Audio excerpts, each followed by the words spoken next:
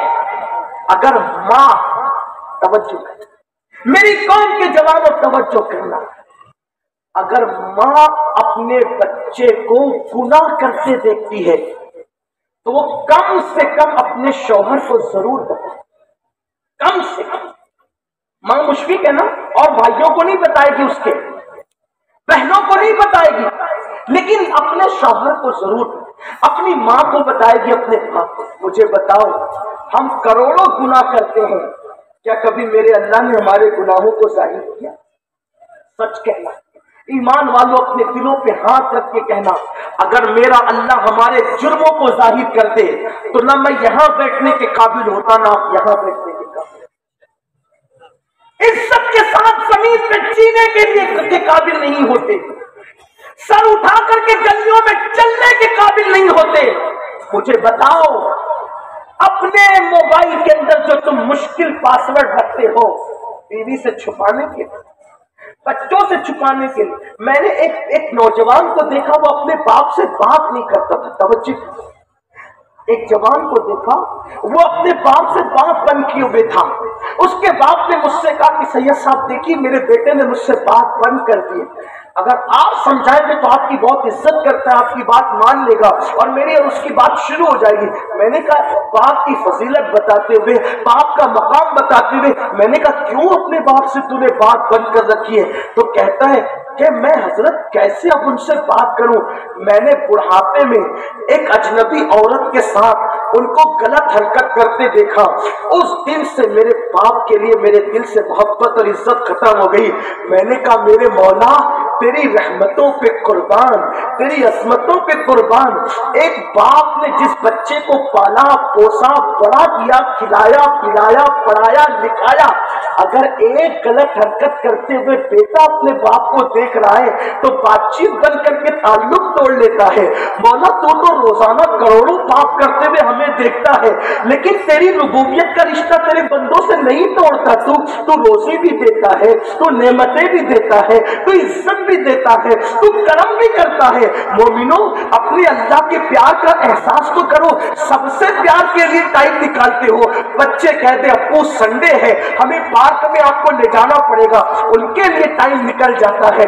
بیوی کہ میرے ساتھ آپ کو فلاں مقام پر چلنا ہے, ان کے لیے ٹائم نکل جاتا ہے. میرے عزیز, تو اپنے اللہ کے لیے کب ٹائم نکالے گا؟ اور سن, اگر تو نے ٹائم نہ نکالا نا, ایک دن وہ آئے گا, اللہ کی رحمتیں تجھ سے روٹ جائے گی, اللہ تجھے کائنات میں ذلیل کر دے گا, اللہ تجھے رسوا کر دے گا. نمازوں کو چھوڑنے والے میرے جوان, کتنی بڑی بات ہے کہ اللہ تجھ سے بیزار ہے, اللہ کے فرشتے تجھ سے بیزار ہے, اللہ کے ملائکہ تجھ سے بیزار ہے, اللہ کے انبیاء تجھ سے بیزار ہے. حتیٰ کہ جس رسول کی شفاعت سے تو نے جنت میں جانا ہے, وہ مصطفیٰ جان رحمت تجھ سے بیزار ہے. اور سنو, اللہ کے رسول علیہ السلام حضرت سیدنا ابو ہریرہ سے کہتے ہیں, ابو ہریرہ بے نمازی کی صحبت میں مت بیٹھا کرو.